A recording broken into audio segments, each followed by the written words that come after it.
어느 과학자가 그러더군요. 우리가 느끼지 못하고 있을 뿐이지 우리는 지금 빙하기에 살고 있다는군요. 제 생각에는 우리 건축계가 어떤 세계에 나설 만한 어떤 보편타당한 수준의 건축 문화를 가지고 있느냐, 혹은 우리나라의 어떤 건축의 어떤 특성을 살려서 세계 건축 문화에서 독특한 위치를 점할 수 있는 우리가 자격을 갖추고 있느냐라는 거를 생각해 볼 때 우리는 건축의 빙하기 혹은 암흑기에 살고 있는 게 아닌가라는 생각을 많이 하게 됩니다.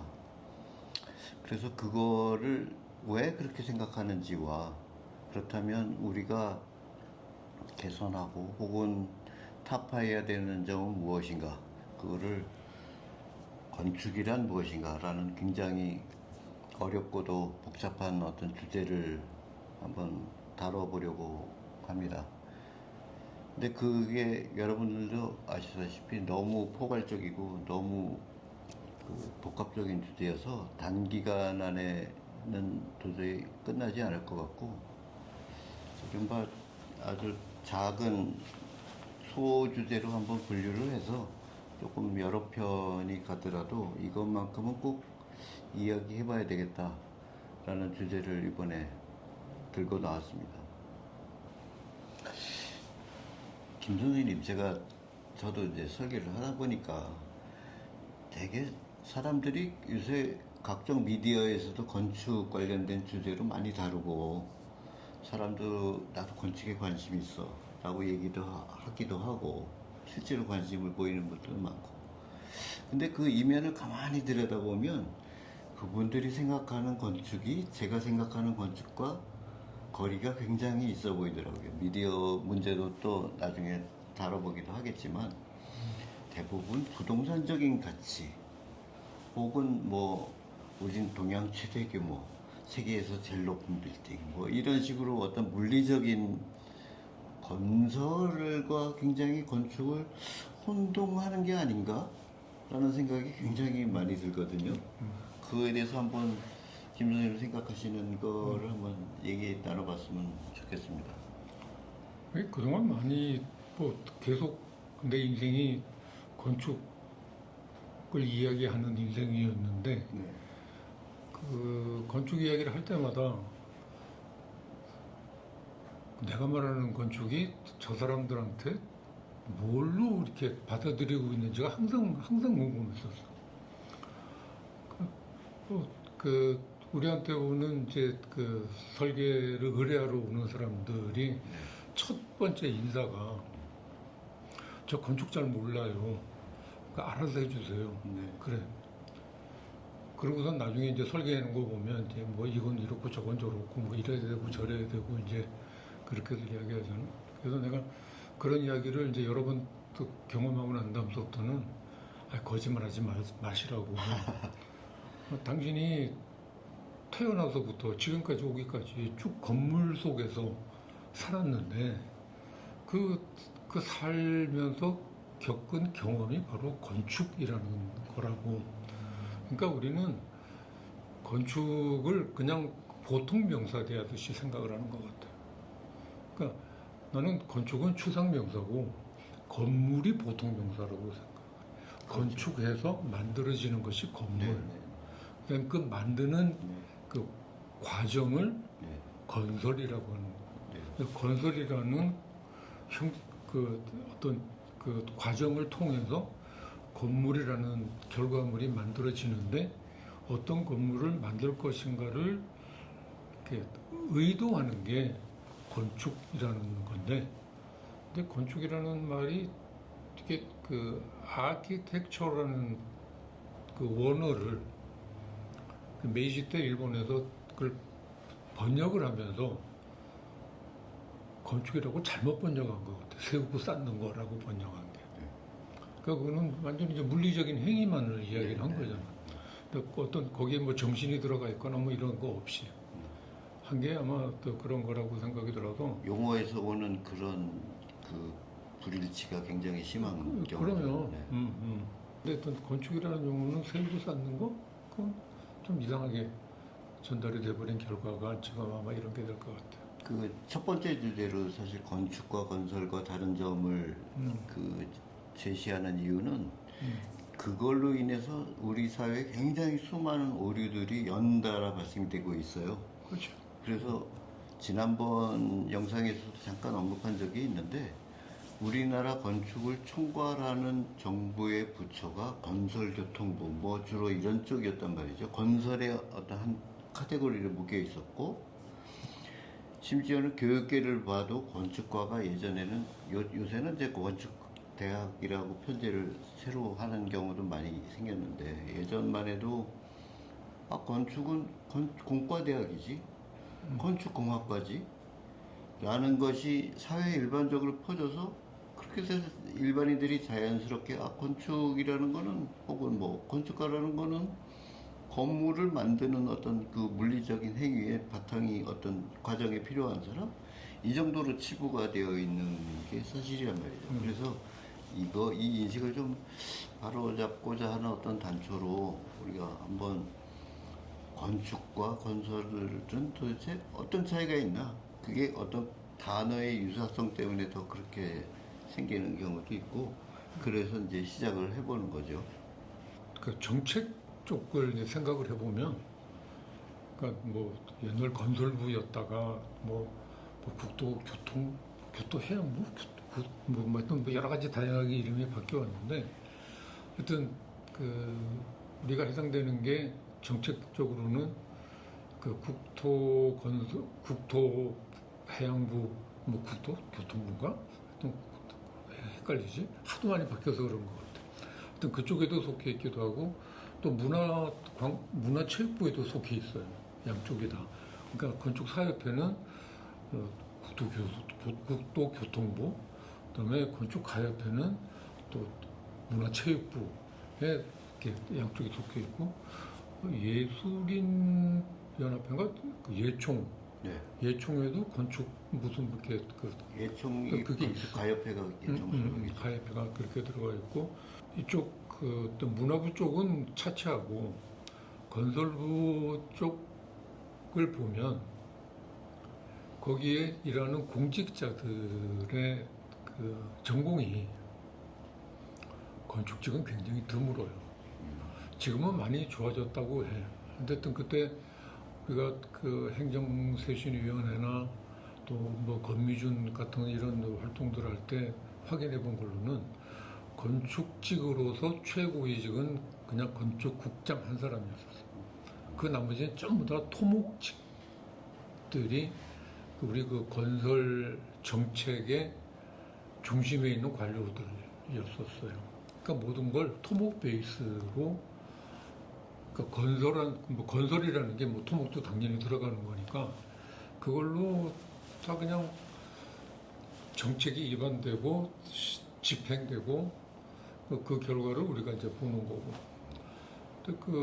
지금 자세한 그 수치는 기억이 안 나는데 박인석 교수인가가 그 우리나라의 그러니까 건축 산업이 우리 국민 총생산의 몇 퍼센트를 갖는가라는 거였는데 그게 25%쯤 된다고 그랬어.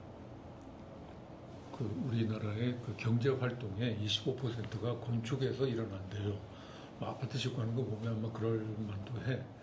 그러니까 그런 정도의 이 규모인데도 그것이 그러니까 토목 베이스, 그러니까 건설 베이스의 개념으로 이렇게 실행되고 있다는 거. 그게 지금 현재 우리가 처해 있는 그러니까 실질적인 문제가 아닌가 그런 생각이 들어요. 건축이 사실 얼마나 복합적인 존재냐 하는 거는 건축 관련된 협회만 봐도 알거든요. 지금 뭐 세건축가협회라고 생기긴 했지만 원래는 보통 건축 3단체 그러면 건축사협회, 건축가협회, 그다음에 건축학회 이렇게 셋이 있었거든요. 그런 건축사협회는 다분히 기술적인 측면 그리고 어떤 법적인 책임을 법적인 거죠. 책임을 지는 기술적인 건 아닌 것 같아. 그리고 건축학회를 보면 아 이게 굉장히 아카데믹한 부분도 있구나. 그 다음에 건축 가협회를 보면 아 이건 굉장히 예술적이고 문화적인 창작 활동이구나. 근데 이런 세 가지 성격을 가지고 동시에 가지고 있는 게 사실 건축이라는 존재란 그렇죠. 말이죠. 그러니까 어떤 부분도 빠뜨릴 수가 없는 네. 건데, 그래서 뭐 한마디로 이야기하면 건축은 그 어떤 한 문화권의 그 가장 구체적인 표상이라고 이야기를 하잖아요.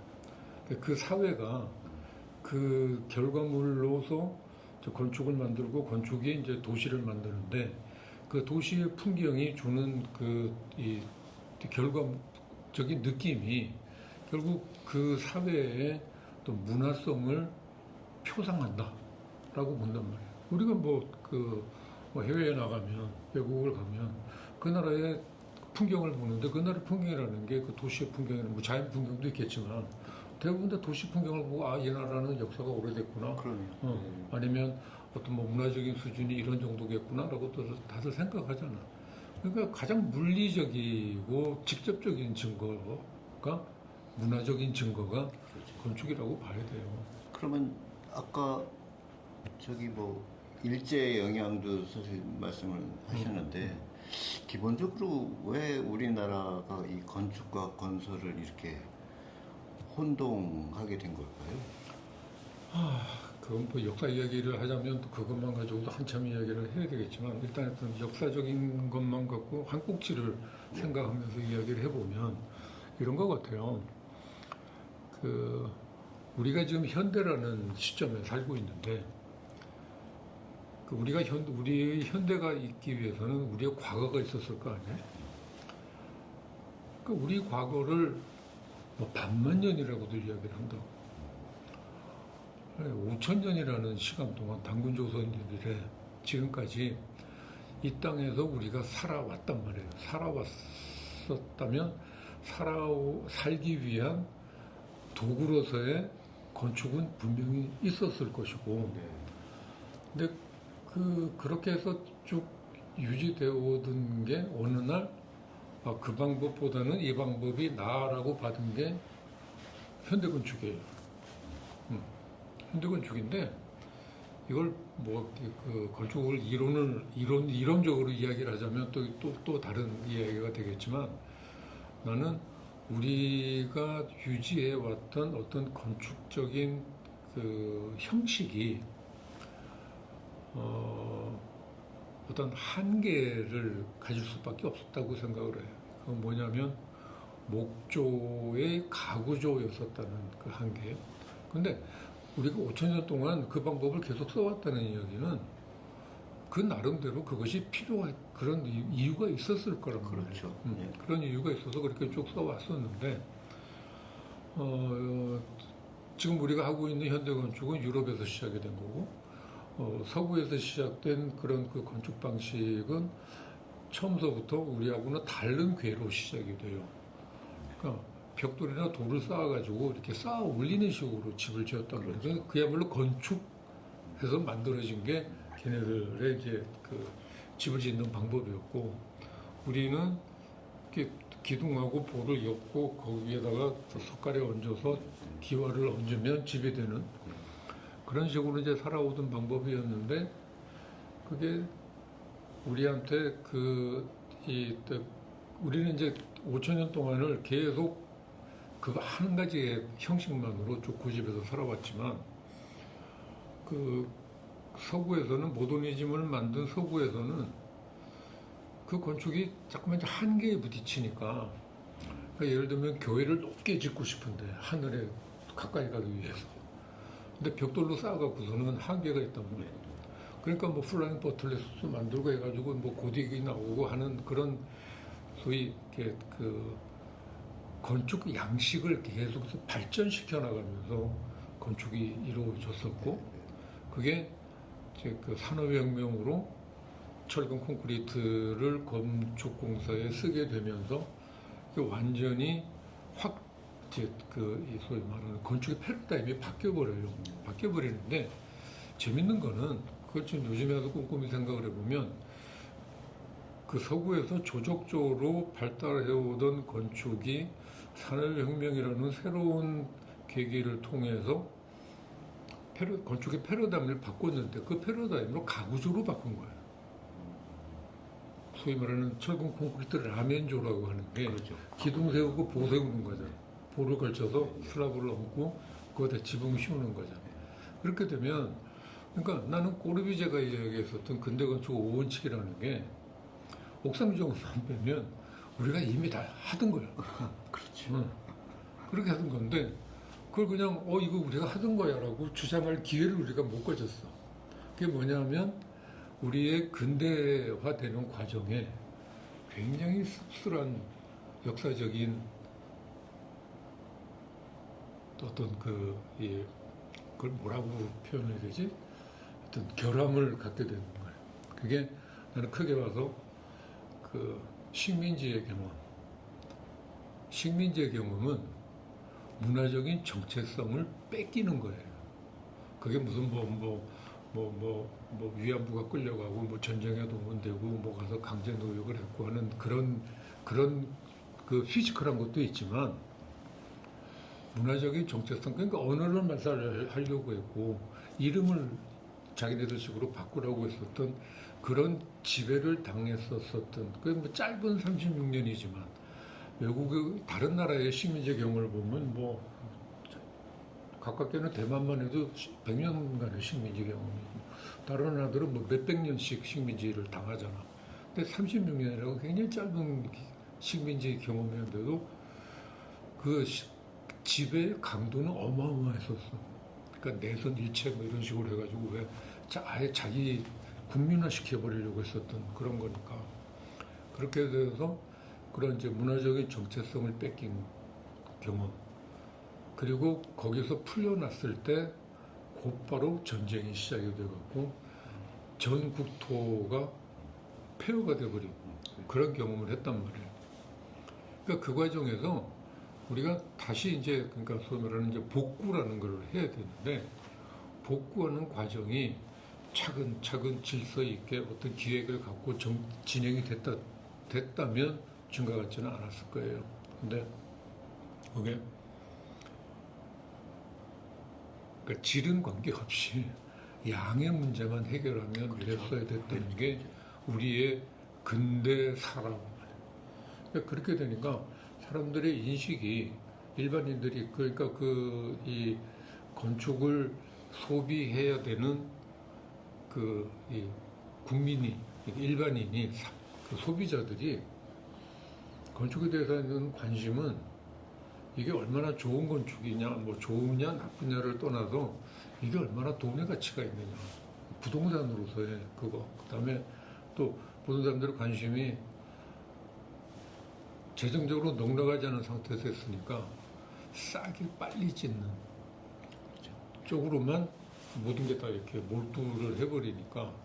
그러니까 서양에서 꼬르비제나 미스 같은 거장들이 소위 국제주의 양식을 주장하게 된 그 배경도 사실 알고 보면 2차 세계대전 지난 다음에 그렇죠. 완전히 폐허화되는 거를 굉장히 저렴한 값으로 그때까지 막 굉장히 막 그 아기자기한 어떤 시장 장식도 오나마트 없애고. 뭐 이런 거에 쏟던 거를 굉장히 저렴하고 보편타당한데 건축적으로는 질이 좋은 거를 서민들한테 많이 대량으로 공급할 수 있다.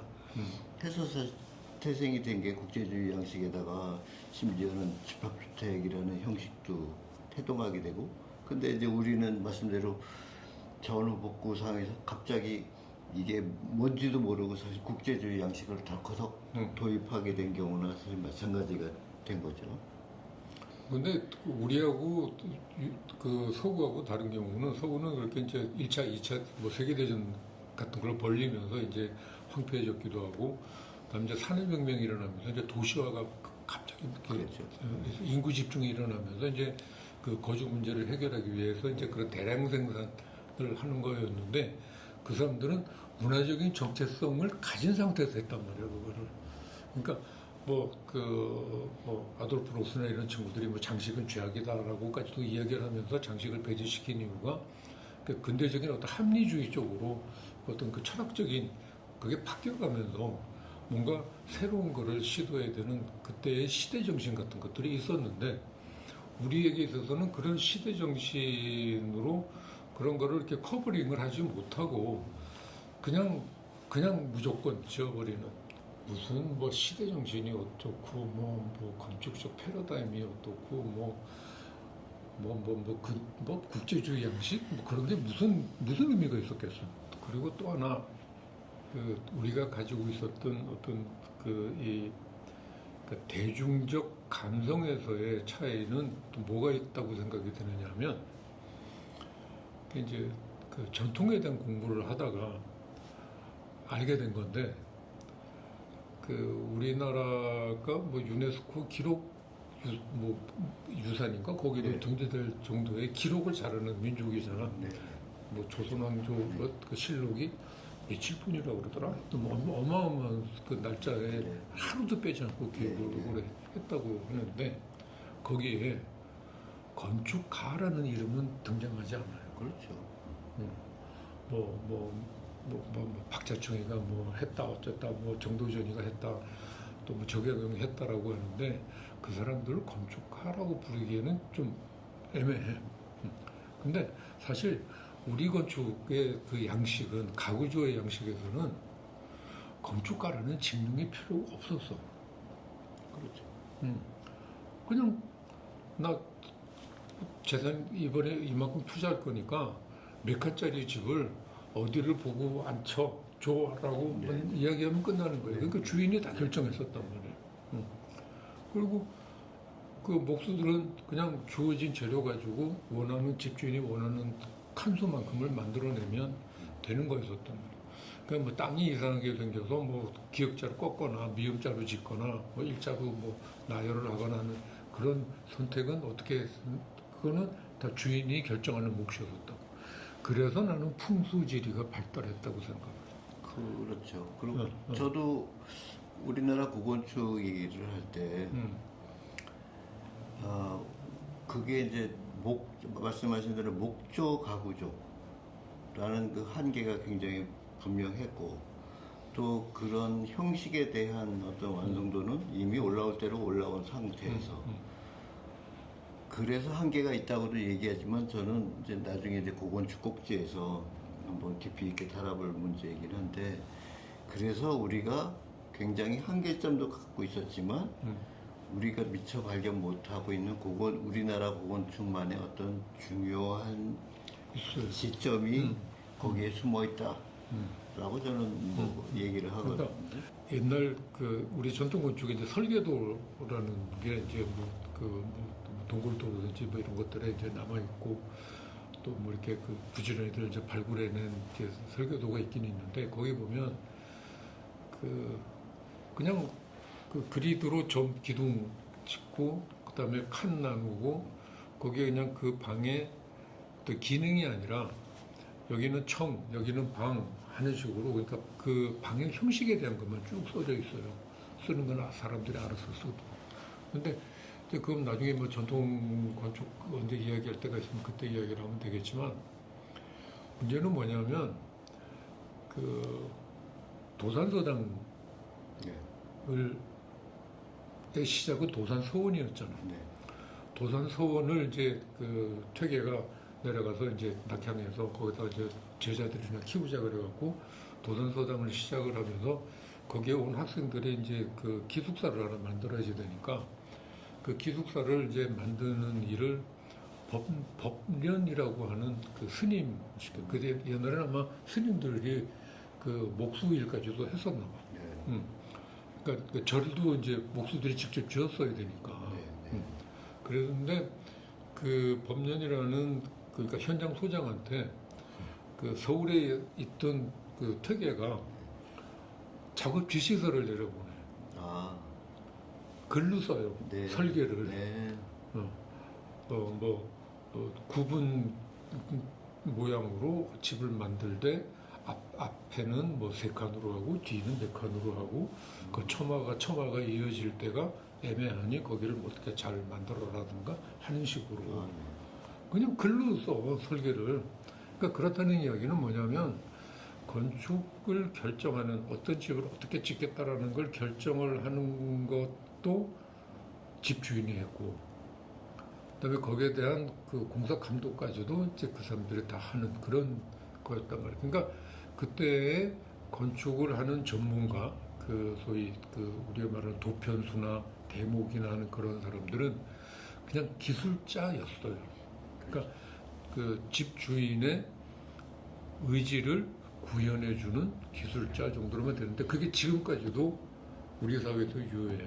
아마 만나보는 그 클라이언트들이 대부분 다 내 집이니까 결정은 자기 권한이라고 생각하는 사람들이 아마 대부분일 거예요. 그게 우리의 건축의 어떤 DNA 같아요.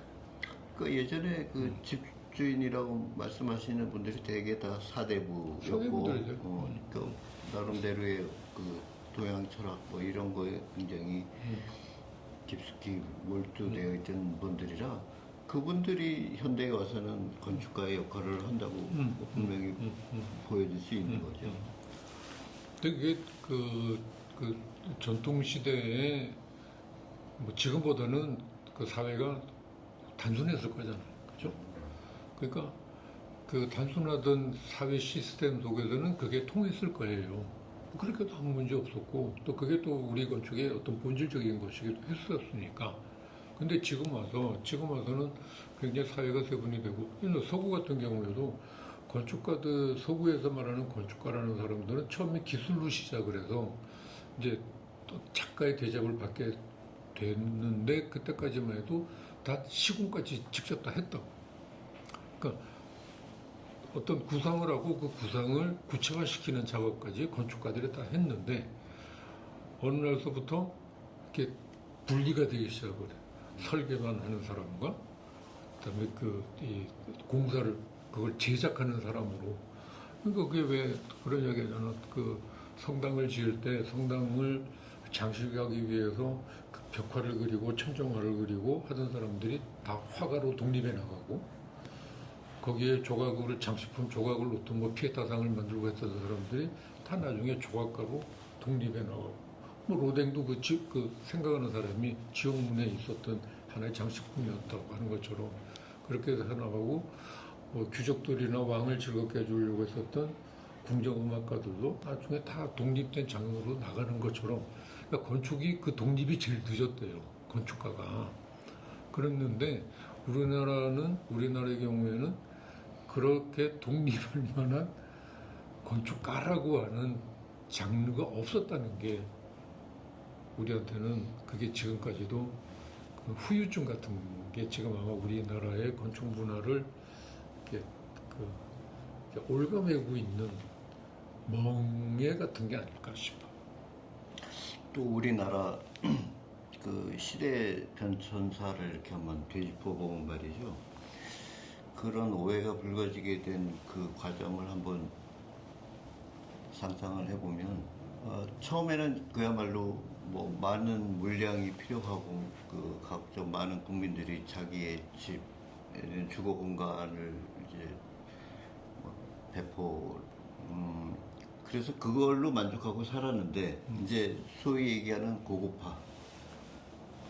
그러니까 언제부터 시작이 되냐면 똑같은 아파트 공간에 살았는데 어느 아파트 가보니까 재료를 훨씬 고급 재료를 썼어. 어디를 가보니까 주방이 뭐 이태리제 수입품 주방이야. 어디는 그 거실에 가보니까 벽 하나를 이태리산 대리석으로 탁 했어.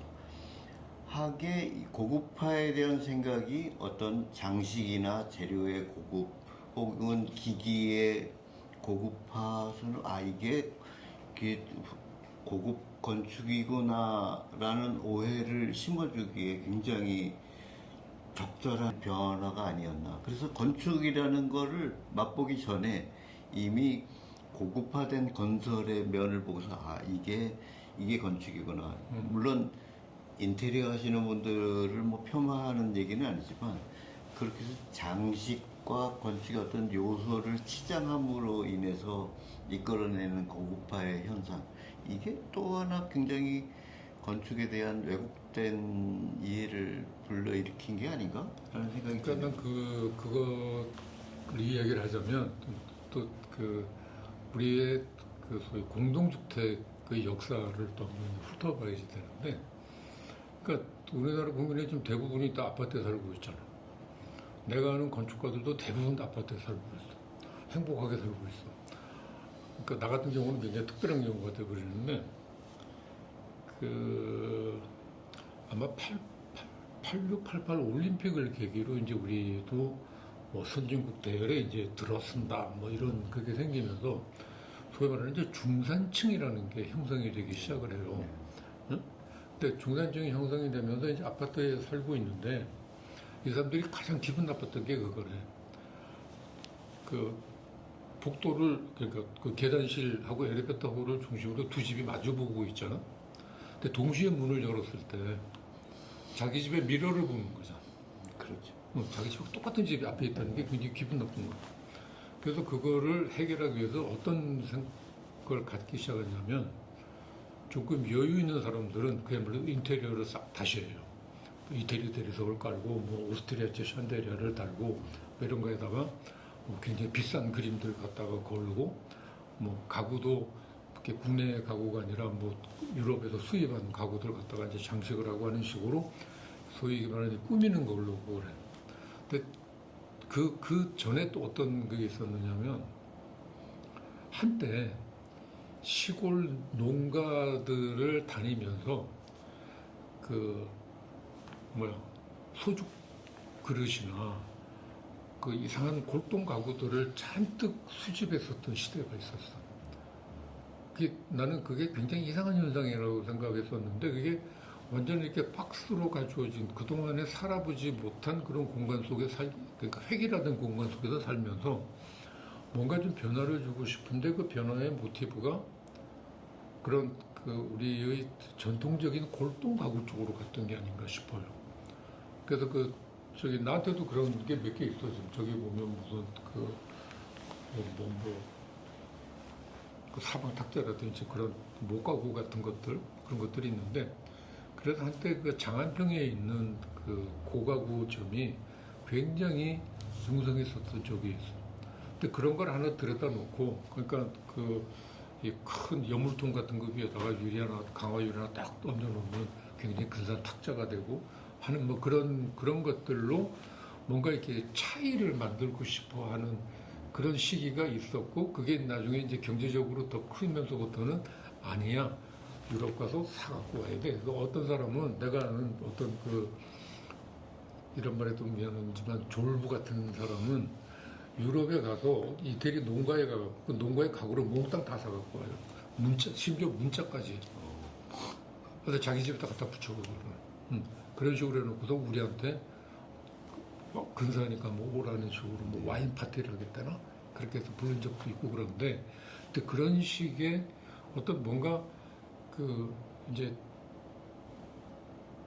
남들과 같은 이제 이 어떤 그뭐 아파트가 뭐 평형이 문제가 되긴 하겠지만 다들 아파트라고 하는 그 보편적인 공간에 다들 살게 되니까 그 다음에 그럼 뭔가 내 거는 뭐지라는 이제 자기 주장에 대한 이제 그런 생각들이 들면서 이제 꾸미기 시작을 하는 게 그런 현상들로 나타나는 거예요. 그러니까 그게 좀 더 이렇게 그러니까 나는 뭐 우리들끼리 이제 건축가들끼리 자주 하는 이야기가 타워팰리스에 사는 좀 멍청이들이라고 이야기를 하거든. 그 타워팰리스 그 값 하나면 종로나 어디 역사적인 동네에 그렇죠. 땅 사가지고 그럼요. 근사한 집 짓고 살 수 있는데 그럼요. 타워팰리스 저기 앉아가지고 자기는 집값 올라간다고 좋아하고 있는 사람들 보면 저 바보들이라고 우리는 뭐 이제 비꼬듯이 얘기를 했었지만 또 그런 시대로 됐단 말이에요. 그러니까 그런 사람들이 아파트를 탈출하지 못하게 한 게 그런 그 인테리어를 꾸밈으로 해서 그러니까 이 장식으로 자기를 이렇게 이렇게 커버할 수 있다고 생각하는 그런 단계가 아직은 우리의 건축과 건설의 그 간극을 보여주는 하나의 예시 같아요. 저는 건축가라는 직업이 우리 인류한테 어떻게 시작이 됐을까를 한번 상상을 해본 적이 있거든요. 그럼 물론 그게 처음의 형태는 아마 다분히 건설 쪽이었을 것 같아요. 처음부터 건축가라는 직업이 생긴 건 아니고 처음부터 있었잖아. 뭐 막말로 동굴을 파고 살았을 거 아니에요. 그건 아주 절실한 이유 때문에. 그래서 이 사람도 동굴을 파고 저기도 동굴을 팠는데 한 사람이 어떤 이유로 나는 기운이 없거나 아니면 똑같은 동굴인데 이 친구 동굴에 가보니까 굉장히 뭔가 그럴듯해 보이고 뭐 그래? 그러면 그래 내가 저기 돼지고기 뒷다리 하나 줄 테니까 우리 동굴도 와서 좀 파줄래? 이런 식으로 이제 거래가 성사되면서 이제 건설이라는 직업이 먼저 시작이 되고 그 다음에 예상하는 거는 그냥 동굴인데 여기에 보니까 사냥한 사슴의 뿔을 거기다 다 걸어놨는데 그게 굉장히 멋져 보여. 그러면 나도 내가 사슴 하나 잡은 게 있는데 그것도 한번 걸어볼까? 아니 근데 여기다 거는 게 위치가 별로 안 좋아. 그러면 그 친구한테 어디다 거는 게 좋겠어? 라고 하는 게 아마 그 다음에는 그 소위 하는 인테리어 장식의 시작이지 않을까라는 생각이 들어요. 근데 그 다음에 정말로 건축가라는 직업이 태생하게 된 장면을 이렇게 상상을 통해서 해보면 동굴인데 똑같은 동굴인데 여기 가면 뭔가 가슴이 뭉클해지기도 하고 뭔가 갑자기 시원해지기도 하고 하는 순간 이 사람들이 공간이 가진 힘이라는 거를 느끼기 시작하지 않았을까? 그냥 빈터가 아니고 어디는 벽이 있는데 그 벽이 굉장히 나한테 와닿는 어떤 감정이라는 거를 느끼기 시작하고 그랬을 때 이거는 단순히 흙을 집어내갖고 그 동굴을 파는 것만으로 달성하지 못하는 무언가가 있겠구나 라는 것이 우리 인류에 대해서는 어떤 건축가의 태동이 아니었을까? 라는 그런 상상을 좀 해보거든요. 그래서 건축을 한때 뭐 예술이다라고 이야기하기도 하고 무슨 종합 예술이라고도 그냥 예술을 하기에는 좀 애매하니까 그러니까 뭐 그 종합 예술이라고 그러기도 하고 뭐 이제 그랬었어. 그랬는데 그게 그러니까 예술이라고 아트라고 ART를 그 어원을 찾아가 보면 기술이에요. 그 기술을 숙달이 되어서 하나의 뭔가를 새로운 거를 만들 수 있을 정도 도 같으면 그걸 예술이라고 그런 거예요. 그러니까 왜 아티스트는 예술가고 아티피셔는 장인이고 아티자는 뭐 기능공이고 하는 그런 식의 그러니까 아트에도 아트를 하는 사람들의 이름들이 다 이렇게 칭호가 달라. 그런 거 보면 아트도 이렇게 이 등급이 있다고 보면 되는 거지. 그러니까 그래서 나는 이렇게 아키텍처 내가 이제 사무실을 아르키메라고 지으니까 그걸 무슨 뜻이냐고 묻는 사람들이 굉장히 많고 그게 뭐 아키텍처에서 뭐 집이라는 말을 갖다 붙인 거다라고 이야기하면 그러냐라고 그러는데 그 아키텍처라는 말을 누구야 아키바닌 했던 김석철 선배가 설명한 거에 보면 그는 으뜸이라는 뜻이고 그 텍처는 이제 테크닉 그 기술이라는 뜻, 으뜸가는 기술이라는 뜻이라는 거예요. 그래서 나는 이제 상상을 하기를 같은 이제 동굴에서 살다가 동굴에서 사니까 뭐 습하기도 하고 뭐 그래. 그래서 날씨 좋을 때는 바깥에다가 좀 이렇게 나무 가지고 이렇게 엮어서 움막 같은 거 짓고 원두막 같은 거 짓고 살고 싶어. 그렇게 해서 살다가 이제 농경사회가 시작이 되고 이제 집이라는 걸 제대로 이제 짓게 됐어. 그 당시에는 물론 뭐 옷감 짜는 기술도 있었고 사냥하는 기술도 여러 가지 기술이 필요했겠지만 집을 짓는 것 이상의 고급 기술이 있었을까?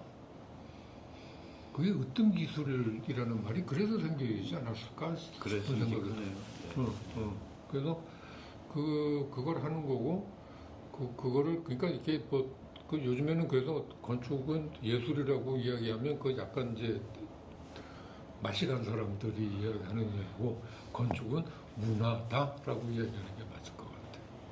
그러니까 예술이라고 하면 건축을 너무 폄하하는 거야. 그래서 결론적으로 건축은 건설과 뭐 어떤 점이 다른 거 존재라고 해야 될까요? 그 건축과 건설은 용어가 다른 것만큼 개념이 달라요. 어떻게 다른 거냐면 건설을 하면 건물이라는 게 만들어져요. 응? 나는 그거를 건물은 명사다라고 이야기를 하는데 건축은 동사, 건설은 동사, 행위를 뜻하는 동사고 그렇다면 그 행위를 하게 하는 그 기본적인 이 아이디어 어떤 건물을 만들자라고 하는 그 아이디어는 건축적인 행위예요. 그러니까 하나의 그 건물이 만들어지기 위한 그 컨셉을 결정을 하는 거니까 어떤 건물을 짓겠다라는 그걸 하는 거니까. 근데 그렇게 해서 만들어진 결과인 건물이 다 예술적인가 하는 거에 대해서는 난 동의할 수 없어.